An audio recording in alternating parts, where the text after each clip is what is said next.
mound are we following to pinpoint the bow? To the right or left of the lasers?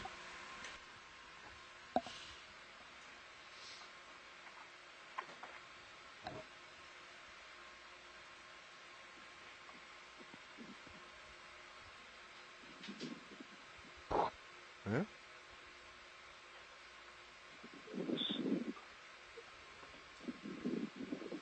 Where you are right now, after you come off of the mound, you see this square-looking structure. Yeah. Okay. I think that you are in the area of the bow, and it's going to be behind the vehicle. Behind the vehicle, okay. Copy. We are backing slowly. Can I see a point there? Would you like me to follow you around? Yes, please. Right, coming around. Sorry, this is Scott. My phone line dropped out. I just came back. Lifting up to get you in view. Scott, pilots were just asking which direction we think the bow is. And I was just answering that this sort of square-looking structure area we're at right now believes that the bow is just behind the vehicle, as if, if they were to turn and trend hard to port and swing around, I think. So I'm going to estimate a length port about 20 meters. ROV, you'd shift the port and back up. Meters. Okay, so we're requesting this way. I'm going to come towards you, co-pilot. Copy that.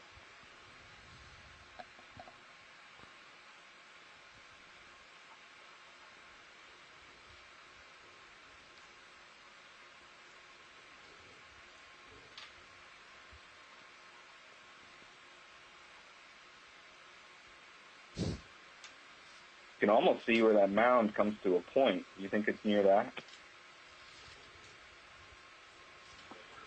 So I'm going to... The mound does come to a point. Either that'd be close to the bow, but you wouldn't necessarily have ballast all the way up there if you've got a chain locker. So I'm going to go back up to the box that they're referencing and then kind of just keep going. What is camera 2 showing? To the left. So here's from a different angle. Looking down at you. This is Bernie again. What we had visualized was based off of the bow. Alright, so they're suggesting if we come left. left. This is nav. It was a little bit easier to see. Yeah, I just wanted to give you an estimate of the length and beam. Looking at about 20 meters length and about an 8 meter beam. The lighting might be different and the shadow ahead of you might make the bow correct. A little more visible. Come up. Roger that. I recall from your still images what looked to be the ends of the frames there, and an outline of what did look to be the bow. So we just got word from Nav, and their estimation is a 20-meter length and an 8-meter beam. So there's the box. If I understand correctly, they still think Copy that. Thank you. Bow is off to sure. port side. I've come up and looked down a little bit to see if we can get more of a trend in the sediment. So coming off to port. They said out here.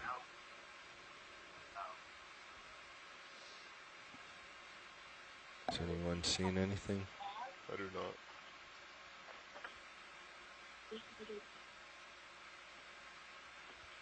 This is Jack. We might want to be cognizant of passage of time, so we might need to start our snapping runs.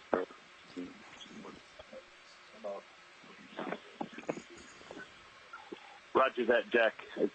We're just hoping that we can actually delineate the bow to make sure we got it. So I'm not seeing any feature indicating a bow. I'm gonna get me on camera, please. Copy that. We'll go look at this. Are you there at 40? Yeah, this is... It's the Alvin track, I believe. And Jim, too, I did want to point out if later on, time depending, we did want to add the portion of the chain and anchor, we do need to make sure that we start from a point where the software will have a reference from some of the shipwreck hull remains onto the chain down the line so that it can align those appropriately. There? Kind of bottom screen? Copy that, thank you. Am I making up? But they don't have to be It's done like as part of the overall grid, so that's up to your call. Right there? Right do it, let's do it. I see that a little bit, but again, I don't know if that's just because I'm making up lines or... Be bottom of screen right now. Are we? Well,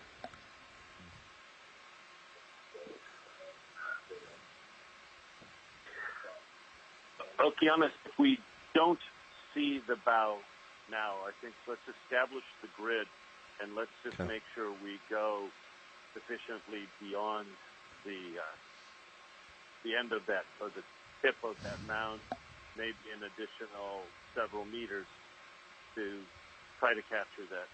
Everybody else concur? Sounds good. All right. I mean, from the CRS's view, I don't really see too much of a triangle off of that. Roger that. Looking at camera 2, this seems fairly featureless on this end. Yeah, it was very, very faint, Jack. And as you heard, I think just because they were lower in Alvin, there was enough resolution in the distance to see just the tips of the frame and probably the can frames and a little bit of the stem at the bow. And just given lighting and angle, we're probably just not seeing it, but I'm sure if we give ourselves enough space as this is mapped, that it will show up in the 3D. So, Scott, just to clarify, were they thinking that the rudder gudgeon was in fact the bow? No, I think they were looking at the other end. So I think there was a defined end at both I think I'm going to start with the transverse not as prominent as what we saw there at lines. So I'm actually going to turn 90 degrees. So I think if I'll start out so I get one pass of just sediment, and then do a line, turn around 180 degrees, come back, move over. With the grid and commencing the mapping run. So I'm going to turn. Yeah, let's communicate to the pilots to set up for that, and to get the lighting set and the focus and so on, and to have them maintain a consistent altitude off of the bottom. And there is a little bit of relief from that mound, so if they could maintain a constant, like say 1 meter distance, I think that'll be adequate to provide plenty of fill lighting to be able to capture all these small elements of this wreck site, which are going to be more important because it's a more scattered wreck site, right? Maybe we can start off to the starboard side of the ROV if that's convenient for ship moves and so on. If they're good with that, let me know. Otherwise, there may be a more efficient way to do it without having to do any ship moves. So shoreside, this is Dan Rogers on pilot, and I was part of the photogrammetry last cruise.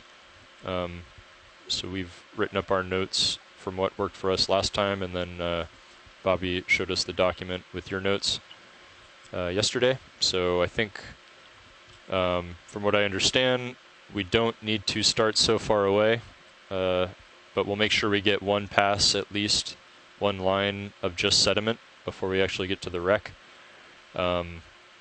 We will maintain it. This looks like it's a very low profile wreck, so I think we'll try to maintain about 0.5 meter altitude. We've got new lights mounted to the front of the vehicle that should help, that will illuminate the area directly in front of D2 to help bring out the reds, because I've noticed that the models that you produce, they're heavily blue and green, but hopefully this will help bring out some of the other colors. You can let us know what you think about that. I think because the wreck is short enough, we won't actually have to do any ship moves to do the whole length, so that'll be nice. And we will go slower than we did last cruise, and we will do our turns faster, because you said that the software doesn't do well with stitching the images from the turning sections. So are there any other comments that you have? Sounds like you captured it. As you know, though, just make sure that we don't have any brightness where the exposure is blown out, because that registers as null data. Right. And that's not recoverable. So that's the only thing. Biggest thing I saw is always just the sharp, consistent focus and well lit. Other than that, we can compensate for quite a bit on the processing end, but you guys have done a lot to make it very easy for us. So thank you again, and GFOE has a new fan club member, that's for sure. Great, and as we're in this process, if you see anything that we can improve, feel free to let us know, as always. All right, Lars. I'll be there at 5-6. Copy.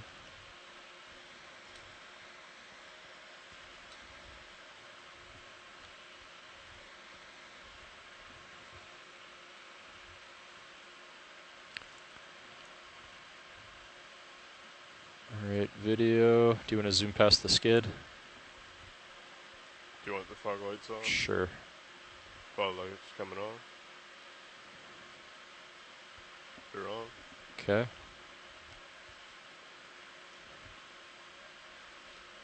That adds a reddish tint right in front. Yep.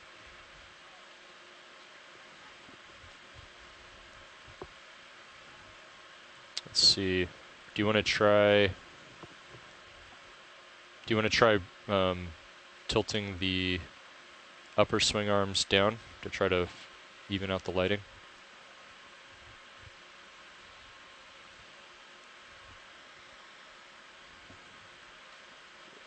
Upper swing arms down?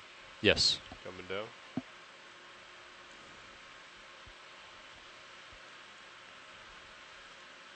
Or, so they're all the way down. I mean, you'll have to, the command is up, I believe, to bring them down. It's very clear.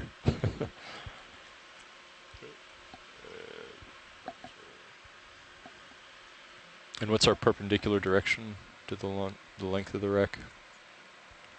Roughly.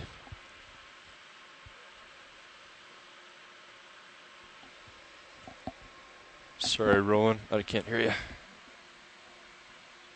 Gotcha. What'd you say?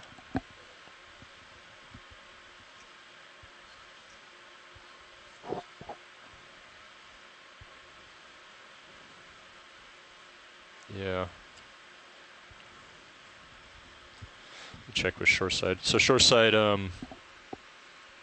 we've got those extra lights on the front right now. You can see that kind of in the middle of the bottom of the screen, it's a little more illuminated, a little more of a reddish tint. Would you prefer to have them off so that we don't have that effect?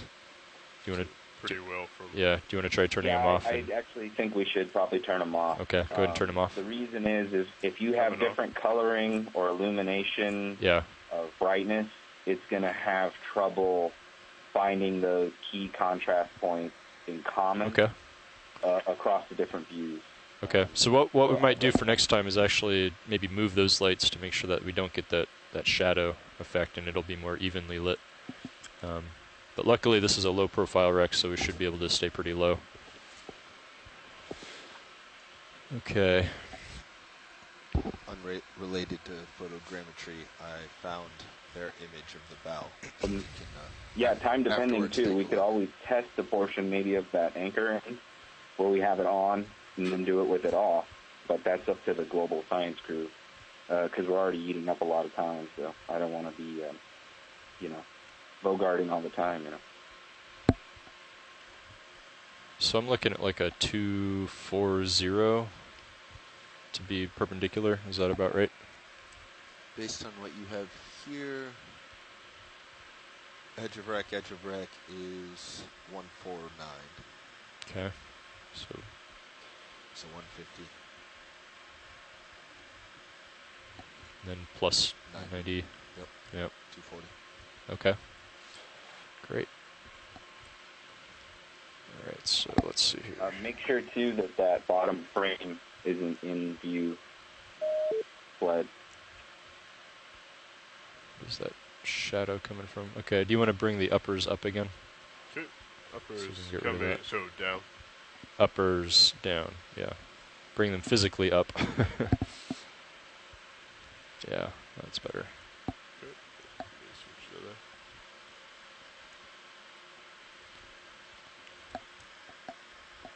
Oh, we just got a lot of shadow there.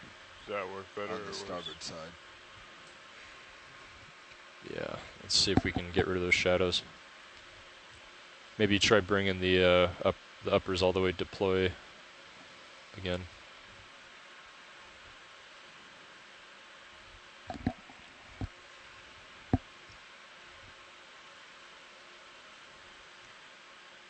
Still have a little bit of shadow in the corners, huh? I bring them down just a little, right? Physically down? Physically down. That's better. Is that better or worse? I would think bring them down and bring them back in front again, right?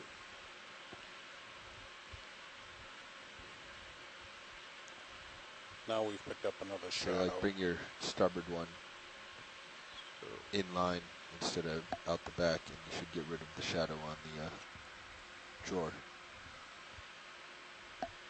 Yeah, see how the shadow's gone away? Keep going. Report shadows disappearing. Gone. Gone. Good.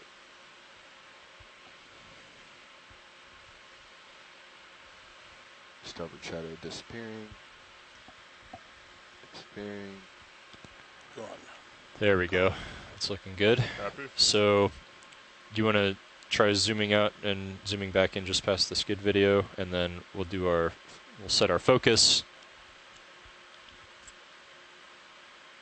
I think you can come out a little more, like, yeah, just past it. Yep. Okay. All right. You happy with that video for the zoom? Yes. Okay, and then your focus. So hopefully your job will be very easy. Yep. Zoom and focus will stay constant. Correct. And I might have to move up and down in altitude, and all you'll have to adjust is the iris to maintain exposure. Ready on it. Okay. All right, so we're going to go ahead and start with our first track line at 1455 UTC. 1455 I.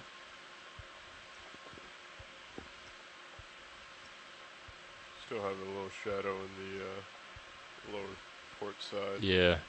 Do you want to try to get rid of that?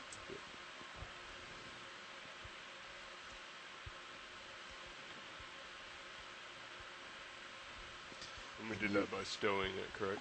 The upper string. That's looking really good. Yep. Is that better? T2. That is better, yeah. 240. Okay. Oh, she's back, right? Yeah, a little bit. What happened there? It's your bottom changing. Oh, yeah. It might be worthwhile, pilots, at some point, co-authoring a paper on ROV protocols and processing protocols for other institutions and so on, science-wise, to be able to collect this kind of data. Feel free to contact me if you want to do that. Absolutely. It's something we can talk about. I would actually push them out a lot more because our focus is so close to the skid. I don't think we're going to lose much by stowing the arms even more. Copy that. Like, we don't really care about the distance. We do have a heavy shadow now. And that's going to keep happening depending on what our altitude is.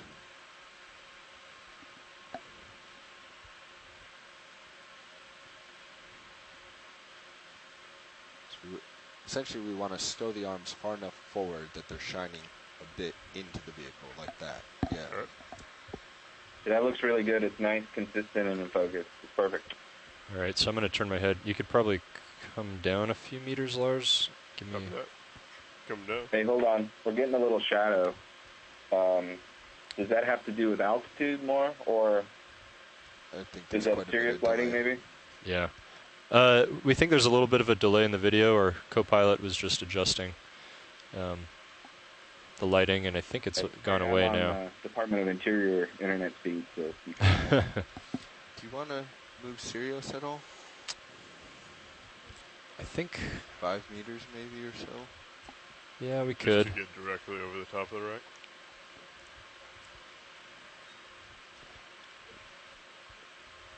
That looks good. Well, I think we're close enough, Roland, that we should be okay. I think we did an experiment last time, and it was actually fine because the shadows from Sirius are so like faint compared to the bright lights of D2. So your inverse is 90. Or sorry. 060. 060. Copy. Yeah, so I can bring Sirius about 5 meters closer to the wreck. I think he's definitely on the starboard or near side of the wreck. Sure, you can do that. Pilot, I'm going to move you. I'm going to move you just off to your starboard. Yeah, sure. About 220. Copy that. Or 210. So just as a reminder, you guys will be repeating the same line. Yeah. I had drifted over a little bit to the side, so I just wanted to line back up. And then when you get back, that's when you shift over that, so that we have about 80 to 60% overlap. 60 is the minimum. Right. 80 is ideal on the next pass. Right. So actually, I think this might be okay, Bobby, because I had actually drifted away a little bit. And so how do we turn the track line on here? The last time we had like the ant trail behind the marker.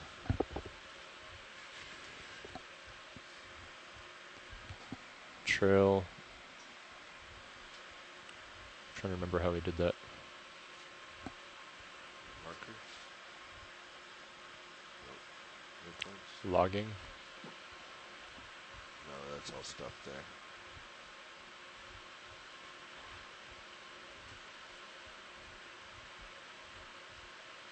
You might just need to zoom in. That might be the issue. Oh. Can we zoom in? Yeah. Want me to do it? Sure. Yeah, if you can take care of it, that'd be great.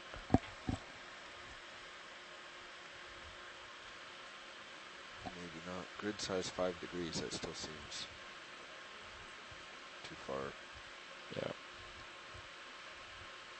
10 kilometers, 1,000 meters, 100 meters, 10 meters. How's that? There we go. That's what we want. So we can see where our previous track was. Yeah, that's good. Okay. So, I mean, he still seems like he's off the wreck for you. It doesn't. Your tether's going to be fighting you every time you try to make that far turn, I think. Well, I'm going to be getting closer though. So the next one I'll be, 60 to 80% of a camera width closer. I mean, it's up to you. I don't know why we wouldn't put Sirius right on the wreck. Yeah. Center it for you. But it's up to you. I guess my thought was like if we can just keep it balanced.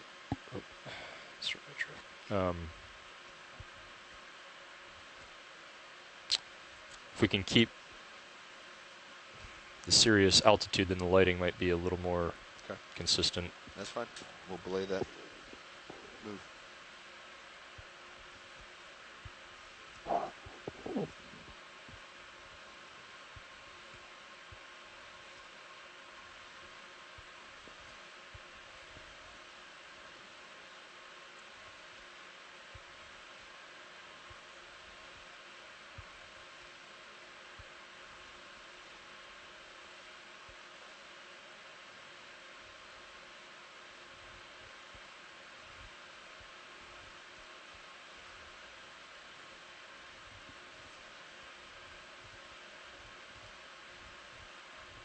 There's that brittle star that I started on.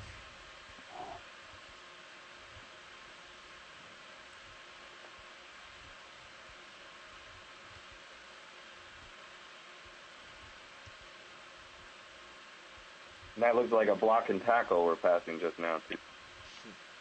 They're quite delayed. Sounds like you're at least 30 seconds delayed. on your video from what we have. Yeah, I was guessing about 45 seconds or so. Are you running the flash player? Yes. Actually, if you look at stream 3, it's got the clocks on it, so you can actually compare that if you got an accurate clock in your... Oh, that's what I did last time. I just remembered when I made the turn, I would put in auto XY, so I'm just rotating about the same point. So you see how I turned and then I started drifting. So I'll remember that next time.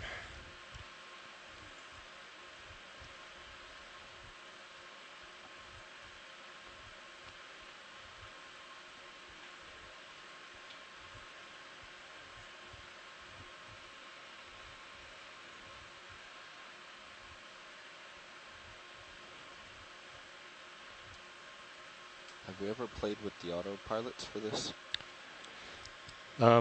Not other than I keep auto head and auto depth and...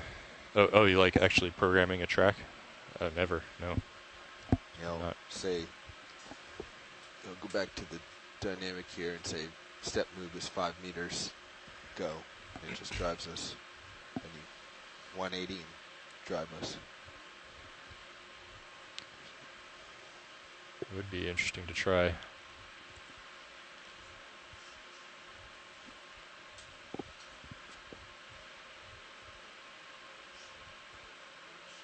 We tried that, I think, one of the first wrecks, and it didn't work out for this specific, for the photogrammetry.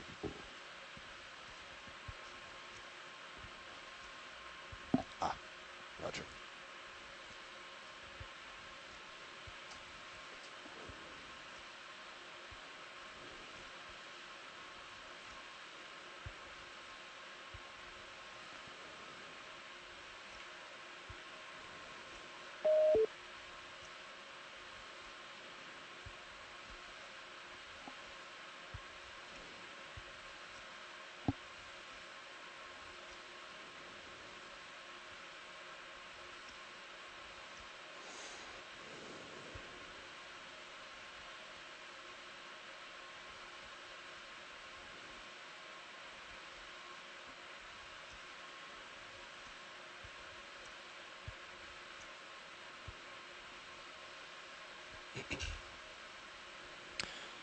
Bobby, would you mind taking some notes about like our lighting configuration, angles and stuff, and then I'm gonna write up an SOP for this. And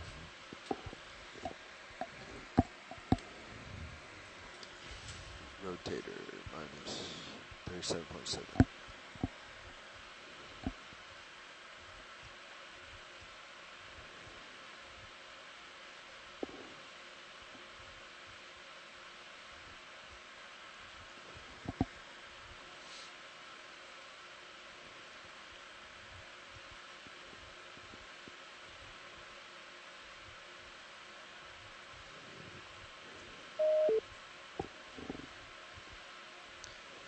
Engage auto XY at the turns. Yep.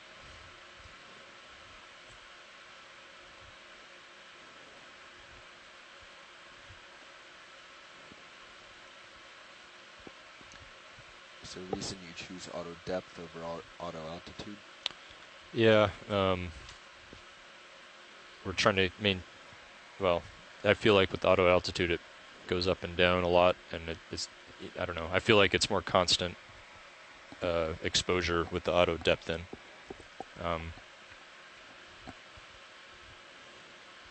Because it'll like overshoot it and then come back, and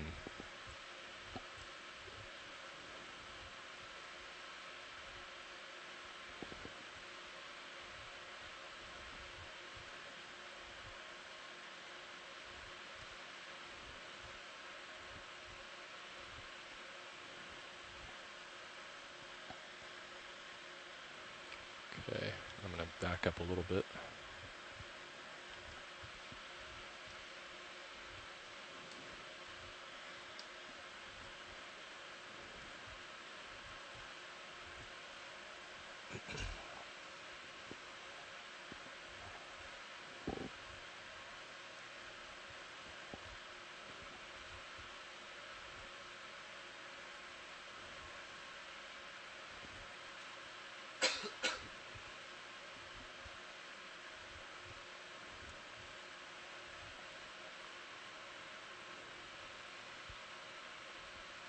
Jim or Amy, do you know maybe what we're looking at here?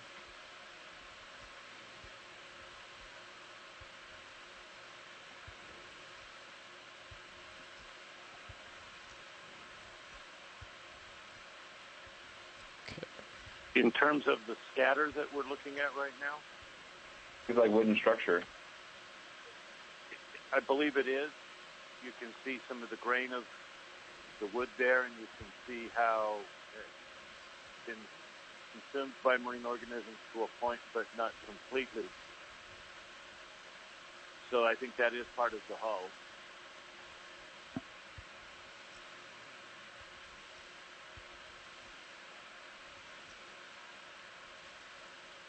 Amy, do you concur? I concur that could be part of the hull, yes.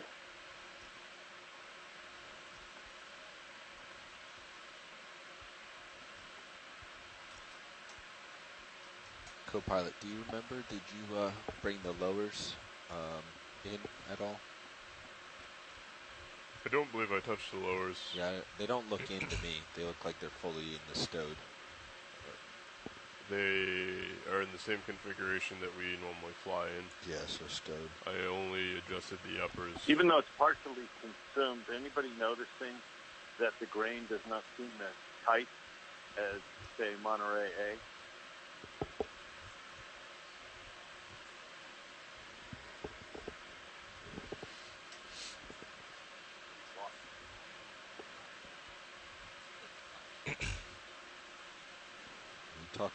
Who are you talking to, survey?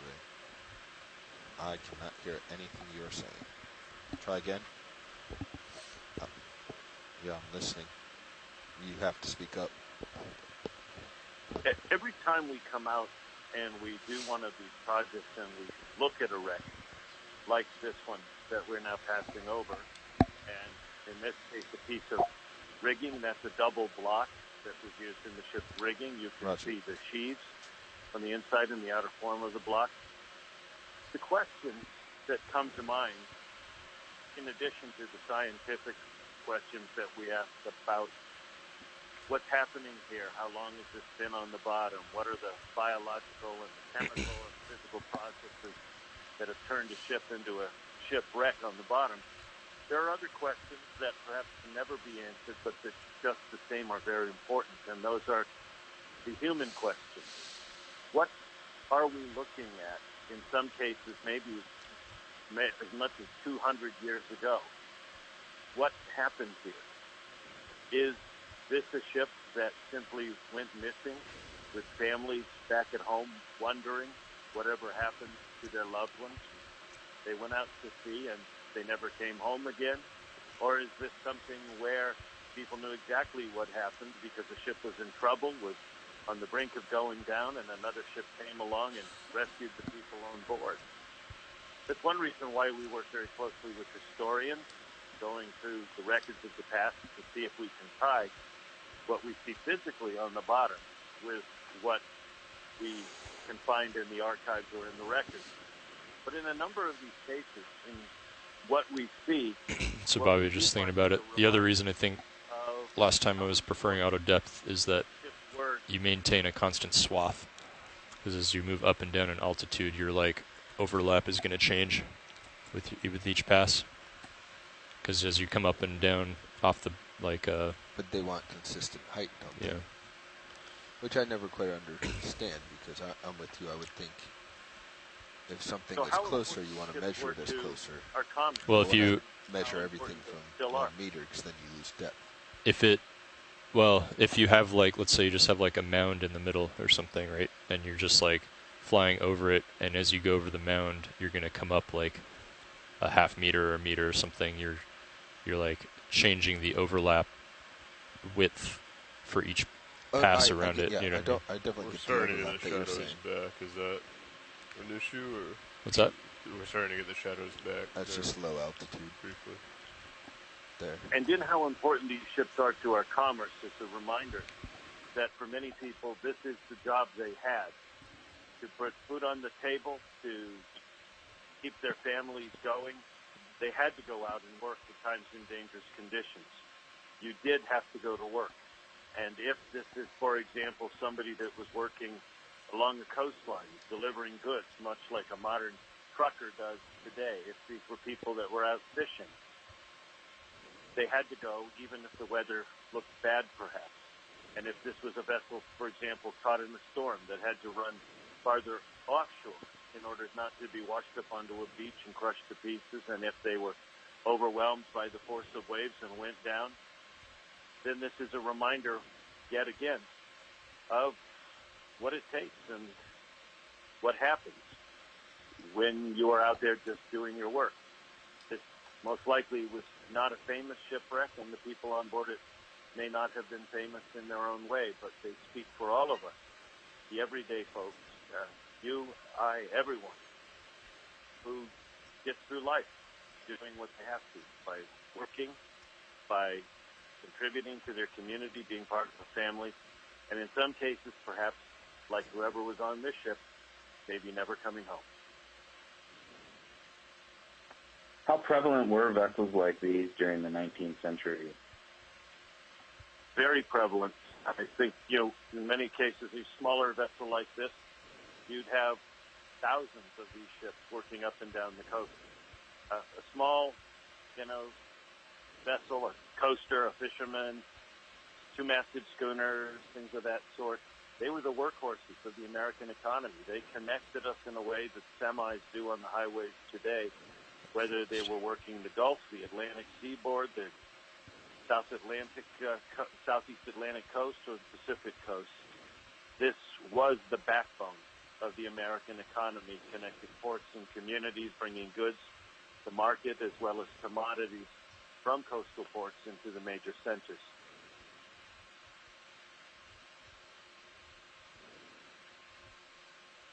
Yeah, one thing that's become apparent to us in the Gulf of Mexico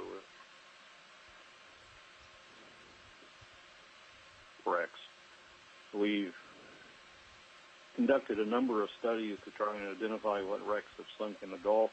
We've listed names of approximately 1,500 shipwrecks, yet we still find ones that we have no clue as to what their identity was, even some fairly large just right over the middle of it.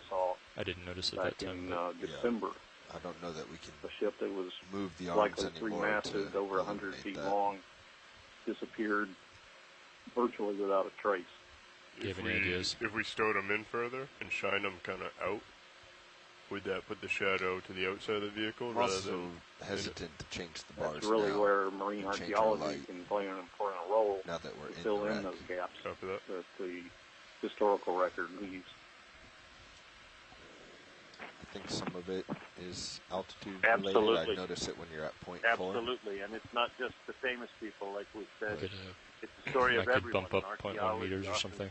Even if you can never put a name to the voice that's speaking, I think from as we the bottom, see that relief, the tall objects pull the shadows. We can get a sense of who people were, or what they did, or what happened, just by looking at what sits down there below, or as archaeologists excavating sites. Remember that famous quote, "The sea connects all things," and certainly these ships were those connections.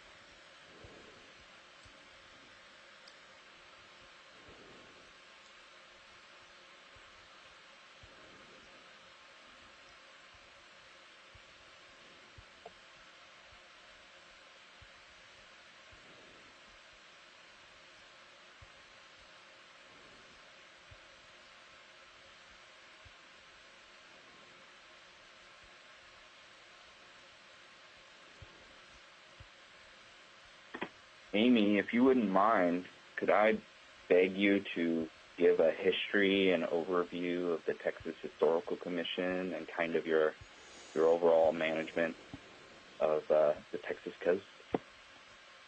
Okay. So obviously have to back up on each one because you're looking forward. So what's the end of your track line in one direction is like too close to the wreck for your next one. Okay, Scott. I was trying to think of a way to talk about that in a summary. The origin of the Texas Historical Commission, as we now know it, was as the Texas Antiquities Committee, which was created through legislation enacted in 1969 in Texas to help better protect antiquities that are located on state public land. And so this arose out of treatment of the 1554 shipwreck sites, which were on state public land. So the legislation in Texas that protects antiquities in general actually was born out of a shipwreck discovery, in a sense. And the Texas Antiquities Committee was eventually merged with the Texas Historical Commission, right? Which is But it's really what it is helpful now. So for your immediate more next specifically, line. what occurs within the Marine Archaeology Program, which is what I work within. This is in the Archaeology Division of the Texas Historical Commission. We have a role that's somewhat similar to what occurs in the work that's conducted by Bohm and Bessie, many of whom staff are online today, where we have a segment of our work that's focused on what's called review and compliance, where we look at construction projects that are occurring within the state of Texas, and we make sure I think you're right, Bobby. Why don't we move like the 5 meters closer to the wreck? Known or undiscovered archaeological sites. And so being within the Marine Archaeology Program, I'm often looking at projects that are occurring within the waters and just making sure they're not impacting sites that we're aware of, and that we can ask for remote sensing survey to try to detect those that have not been discovered. Okay, 5 meters at 210. Very similar to what occurs with Bohm and Bessie offshore. Bridge, a lot of their work is focused on oil exploration. When you get closer to the coast, and many states have groups such as that, as the Texas Historical Commission, which are underwater specialists that are monitoring construction activities that are occurring in coastal areas. And again, I'm speaking about marine archaeology and not the larger work done by these agencies, but Bridge, ROV just to protect those sites. Go ahead, RV now. Yes, can we get a ship move, please? Sure, ship God, that's real just a short short for me. one, I'm trying to 5 encapsulate everything that the agency does. 210 We've had a state marine degrees, archaeologist at the Texas Historical Commission since 5 meters, 1972. So one of the very early states that were monitoring and protecting the shipwreck sites within state waters. And we look at oil exploration, those kinds of projects, but also channel dredging, beach restoration. There's a multitude of work projects that occur in coastal areas. But like Bohm and Bessie, we look a lot at oil exploration, because the Gulf of Mexico is sorry, I can't think it's morning, sorry, but it's a prime area for that kind of work in the country.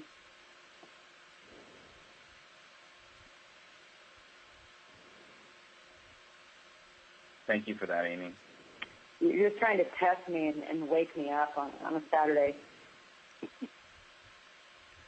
You know, Amy, that 1554 wreck was the very first shipwreck I worked on as a graduate student back in 1973. You know, Jack, we recently had someone ask for a list of the folks that were involved in that, and I saw your name on that list. It was pretty cool. I was able to go through the file records and find the original dive staff from, I think the one I was asked to look up was 1973. Was that, I think that's pretty clear. That was the year I was there. Yeah. And what's kind of unique about Texas is how early some of this work was occurring, some of these early excavations in Texas with 1554X in the early to mid-'70s, and then later with the LaBelle Shipwreck Project, which was discovered in 1995 with the excavation occurring from 96 to 97. But there are so many folks within the underwater archaeological community here in the state, many ways tied to those two projects in Texas. In the course of doing some of my master's thesis research, I got to look in the archives in Corpus at those records, and I was amazed and very proud to find people like Stan South and Russell Skronik got bad grades just like I did. So a lot of the university work observed in these museums, and I was like, hey, they screwed up just like I did. Look at that.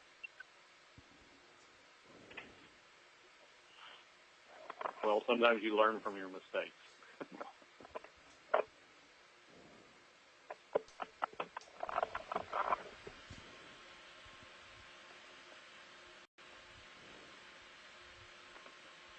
It was very rare that there was actually a field school in underwater archaeology in 1973.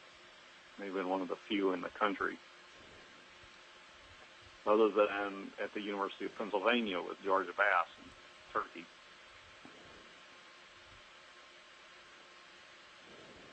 Who subsequently then moved to Texas A&M after the Carenia War in 1974. Well, I know in some of our paperwork here at the THC, we've stated that the 1554 shipwreck, that excavation, the work that occurred in the 70s, is in some ways considered one of the first kind of, if you want to call it, academic kind of investigations in the country, in the United States. And is that true? The only other one I know of was a project that was being conducted by SMU on a prehistoric site in San Marcos. Okay. That's the Shiner site. Exactly. Right? Yeah. Right. Pretty trophy, Nav. Looks like that move's done. But after working on the 1554 wreck in 1973, I was able to get on to a field school with George Bass and Yassiada in Turkey in 1974. Which incidentally was also my honeymoon. My wife and I went to Turkey together to go dive on the shipwreck. That was 40 years ago yesterday. Bottles and then a sextant as well. Oh, really? Let's see if I can pull that up. Very cool. I love seeing like those, personal like artifacts. Maybe a copper drip tin or something that we're going over now. I saw like a large jug, not glass bottle, but it almost looked clay when we first came in. And that copper really stands out when you see something like that, doesn't it? So.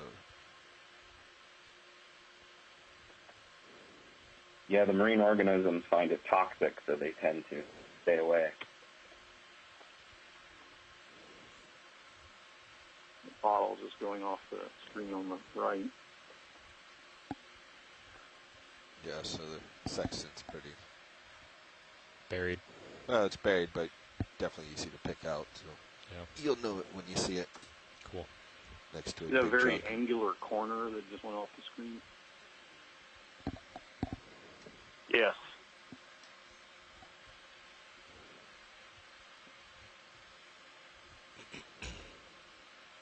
I think the one thing that's going to be coming out of this detailed map is going to be the ability to really start to do pattern recognition. Yeah, the relationships start to show up far better than we can see in this rather small view.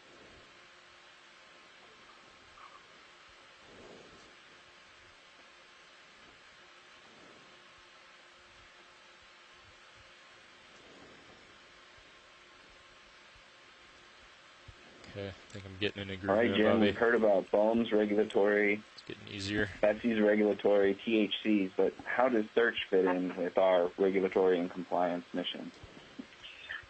Search is one of those groups that agencies and others turn to on occasions to find what's out there. We are the country's largest company that does archaeology. We work around the country as well as internationally, both on land and underwater.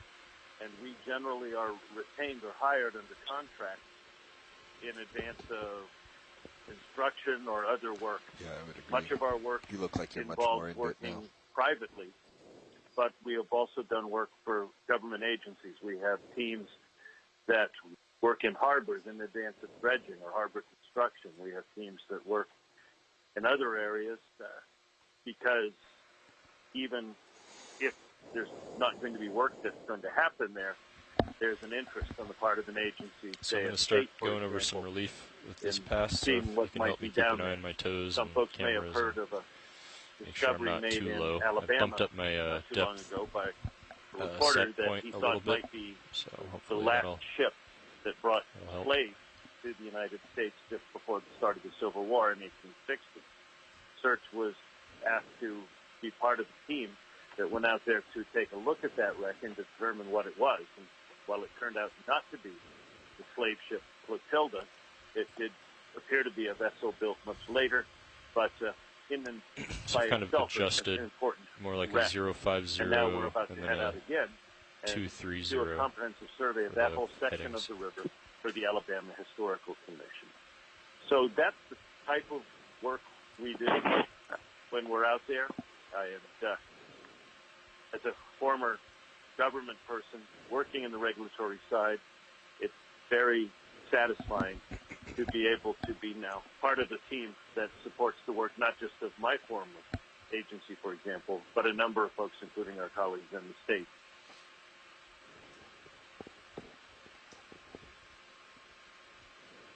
Thank you. Well, one thing to just tack on here, as we're talking about archaeological work that's conducted within state or federal or international waters, like for example in Texas, and this differs from state to state as far as how they govern management. I'm just talking about in-state waters, the protection of their archaeological sites. More often than not, these kinds of archaeological investigations will be requiring antiquities permit to conduct the work, investigative work, because these ships are often protected by state and or federal laws. And so in Texas, for example, whether or not you're conducting work, like, for example, the work that's conducted by search. So if the state of Texas determines there's a construction project occurring in an area that's sensitive for archaeological sites, we can ask that contractor to hire qualified archaeologists to conduct that work, and Search is one of those companies that can perform that kind of investigation based on state and federal guidelines. And then they would work with, again, using Texas as an example, they would work with Texas to acquire an antiquities permit to conduct that work. And so often these kinds of investigative projects are conducted under the purview of state and federal laws and do require permits. The Octon we just passed over seems to be in very good condition. Yeah, Bobby, I would say like. And it looks like there may be a pinnacle compass sitting next to it. Next engineering dive or something. Maybe we could play with like the auto. I want to say before I did it, but maybe not. Maybe it was something else we were looking at. So if you control X, Y, and joystick mode, it does not respond very well, but it does respond pretty well to the GUI press. The GUI inputs.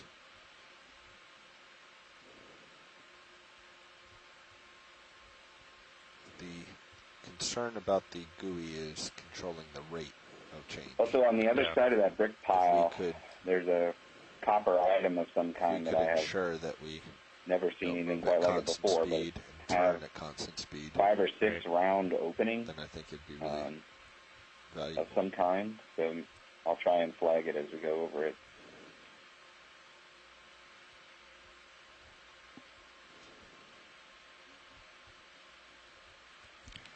So shoreside, when we make our turns, obviously the camera's pointing forward a little bit, so when it looks like we're at the end of our track line in one direction, we kind of have to back up before we start our track line in the opposite direction, so that's why we move backward after the turn. I hope that's not a problem. We're just making sure we're getting enough of the surrounding area. Yeah, that's not a problem, and I can always clean that up later, so no worries. Yeah, thanks. Bit of a preview.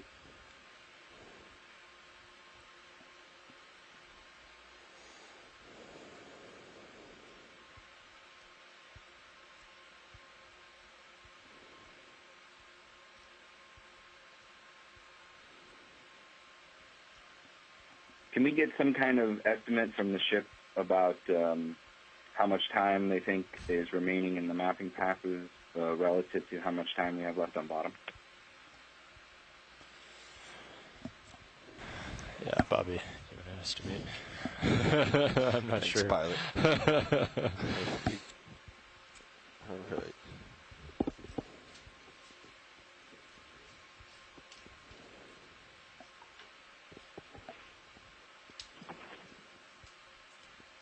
That item just left the center that's sort of round. I think that might be part of the gimbal for the compass next to those.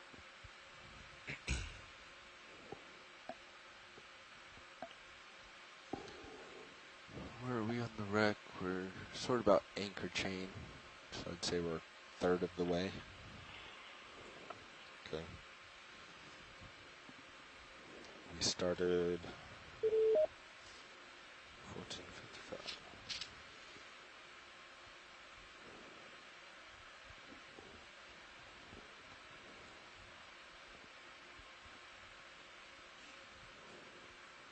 Any idea what the flat plating is here? Would that be just glass or?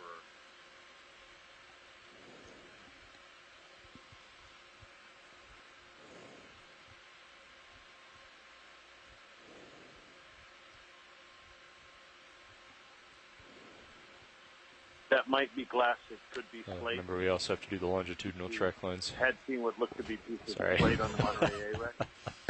And you might also want to factor in changing out the pilot and describing what to do to the next person. This is an estimate. So. Used much, as in the school. And then the 30-second delay. Navigators would occasionally use the slate to take their regular notes, their ongoing notes, log change, things of that sort. I should say, course changes, orders to a mate, and then those would later be logged. I would actually, from a biology point of view, it's really interesting. Nothing, once you use that as a substrate to fasten itself to, that's very good.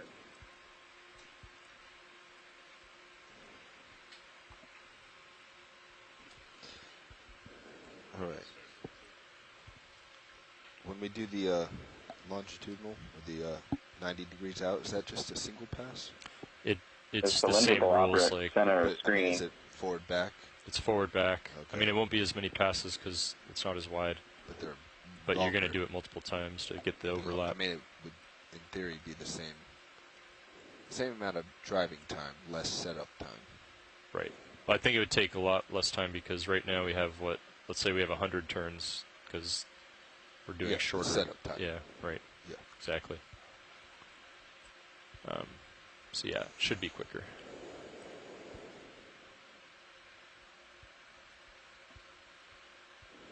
We are seeing a few examples of these sort of typical European bottle glass types that were widely used and widely imported at the time, but I wanted to sort of initiate a dialogue on why we seem to see so few examples of ceramic or bottle glass on this vessel in comparison to other sites.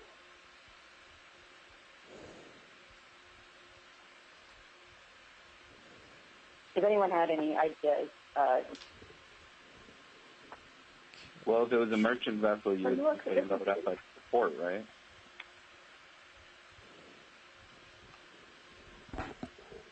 This is Alicia. To me, from the way it looks like the way that the wood is distributed across the top, it looks like the fact that we don't see a lot of curvature in the vessel except for perhaps the bow. This may have come down gently, and so we might just not have that spillage that we see with ships that strike the seafloor with much more force. So they might actually be there. They just might be buried.